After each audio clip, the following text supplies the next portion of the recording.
Hello again, DEFY Group. This is Mike Metcalf. This is the Bible study that will be uploaded for Wednesday night, August 19th, 2020.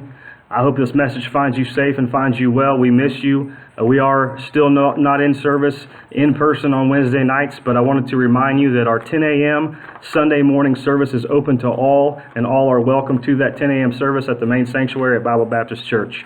I hope you're following along with us on social media, Facebook, YouTube, on the Bible Baptist Church page as well, where you'll find any details, any current events, any announcements will be uploaded to my page or those pages also. So please continue to follow along, continue to bear with us through this intermission time, so to speak, on the internet, and hopefully we'll get back to normal very, very soon.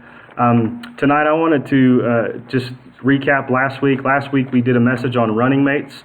We asked you to make a list of your running mates, your 2 a.m. friends, your ride or dies, those people that you consider your closest sphere of influence, and think about that. And we followed that up with the final question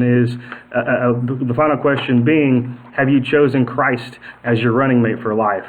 And I wanted to go along a little different path today. Today I reminisce. It's a gorgeous, absolutely gorgeous day today, and that's why I'm recording this outside. I look around and I see our property. I see the green grass and the blue sky and the big clouds, and I'm happy to think along the lines that today is my mother's birthday, August 19th.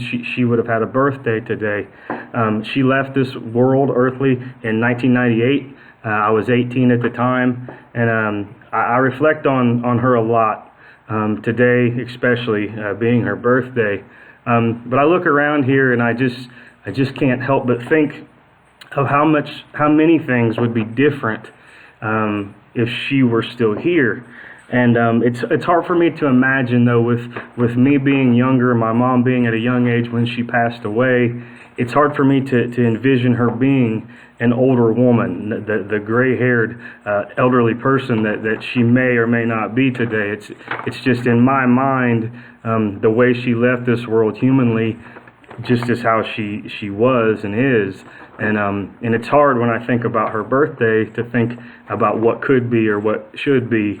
And I often imagine, our house, for instance, for those of you that don't know, I actually live on the same farm in the same house that I grew up in. I've never moved in my entire life.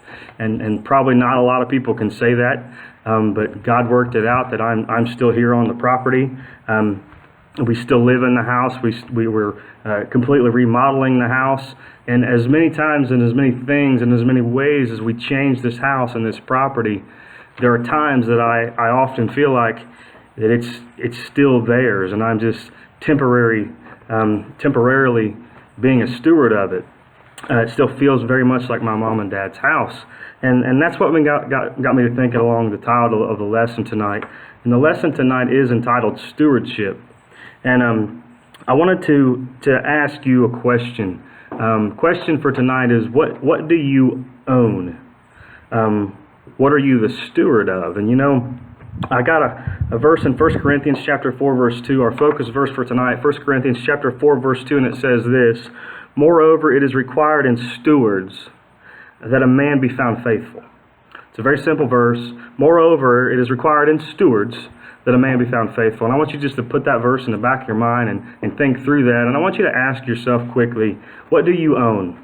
And you might roll through your material possessions. We might talk about land or cars or boats or houses or this or that. And I want you to really, really think to yourself, what do you own? Or what are you a steward of? And I want you to think about that verse. What does it mean to be a steward? I looked up that definition, and it is this: a person who manages another's property or affairs, one who administers anything as the agent of another or others, a person who has the charge of the household of another, directing of the servants thereof. What does a steward mean in the Bible? So we can look at a definition more Bible related. And a biblical view of stewardship can be defined as, to the Lord our God belong the heavens, even the highest of heavens, the earth and everything in it. Utilizing and managing all resources that God provides for His glory and for the betterment of His entire creation. That's a Bible definition of the word steward or stewardship.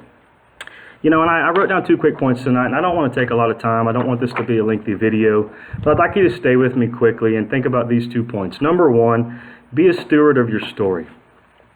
1 Corinthians chapter 4, we read that first, that we got the verse 2 as our focus verse tonight, but I want you to just focus on the first 4 verses. Go to 1 Corinthians chapter 4, and let's look at those first 4 verses very quickly. Let a man so account of us as the ministers of Christ and stewards of the mysteries of God. We're keepers of the mysteries of God if we're Christians. Moreover, it is required as stewards that a man be found faithful.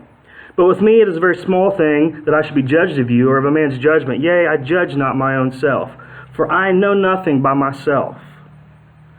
Yet am I not hereby justified, but he that judgeth me is the Lord's.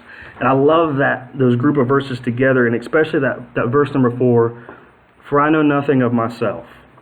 And I thought through that, and again, number 1, is being a steward of your own story. I got a simple illustration here. Many of us take great care to make sure our resources are used well after we die. We have after planning or after death planning. We set up trusts, write wills, we establish foundations to guarantee that our assets will continue to be used for a good purpose even after our life on earth is done. We call this good stewardship. Equally important, however, it is being good stewards of our life story. God commanded the Israelites not only to teach their children His laws, but also to make sure they know their family history. It was the responsibility of the parents and grandparents to make sure that their children knew the stories of how God had worked on their behalf. God has given each of us a unique story. His plan for our lives are individualized. Do others know how we believe and why? Do they know the story of how you came to Christ? Do they know how you put your faith in Him? What led you to that moment? Do they know how God has worked in your life to strengthen your faith every time? Do they know how God has shown Himself faithful to you and has helped you through doubts and disappointments in your life? The faithfulness of God is a story that we have the privilege to pass on. Be a good steward of the story that God is telling through you. Be a good steward of your story. It's individual. It's personal. No one has a story like yours. Use it for God's glory.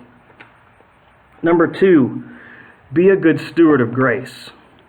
1 Peter chapter 4 and verse 10 tells us this, as every man hath received a gift, even so minister the same one to another as good stewards of the manifold grace of God. Listen to that again.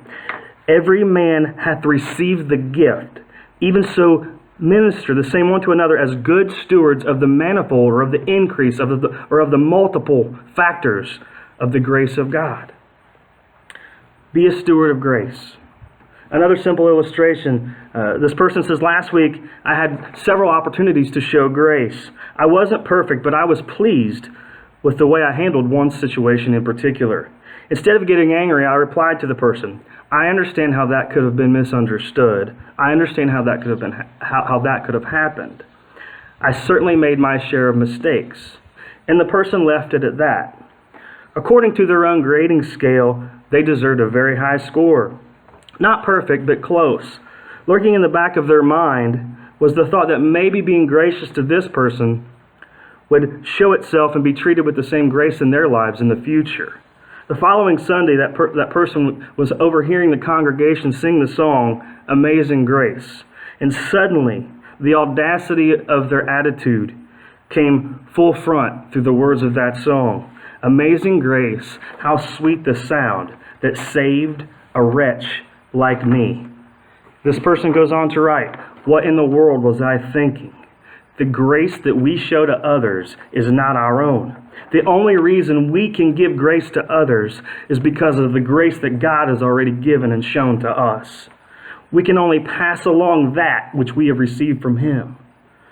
Good stewards look for opportunities to pass along to others what we have received from the Lord. May all of us be good stewards of the manifold or the multiple graces of God. We often, in our convictions, pray to have a servant's heart. But how about a steward's heart? What is the difference in a steward and a servant.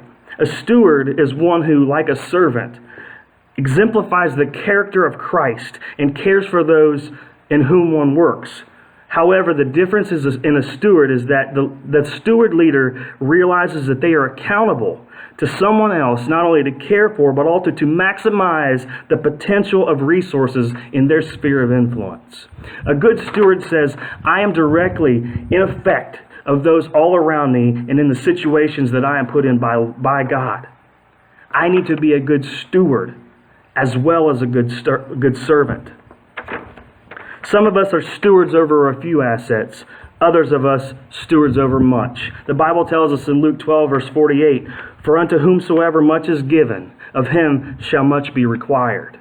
Paul writes in the Corinthians, in 1 Corinthians chapter 15, verses 9 and 10, Paul writes, for I am the least of the apostles, that I am not meet to be called an apostle because I persecuted the church of God. But by the grace of God, I am what I am. By his grace, which is bestowed upon me, was not in vain, but I labored more abundantly than they all. Yet not I, but the grace of God, which was in me. The truth is, we own nothing. We are the owners of zero. If I die today, someone else eventually moves onto this property, onto this house, onto the other things that I own. My universal number for what I own is zero. We are just stewards of these material things that God allows us to possess on this earth and in this life.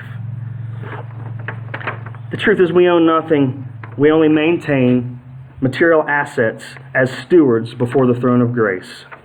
By the grace of God, I am what I am. Own that today and be a good steward of the life and the multiple measures of grace that God has given you. Again, 1 Corinthians chapter 4, verse 2. Moreover, it is required in stewards that a man be found faithful.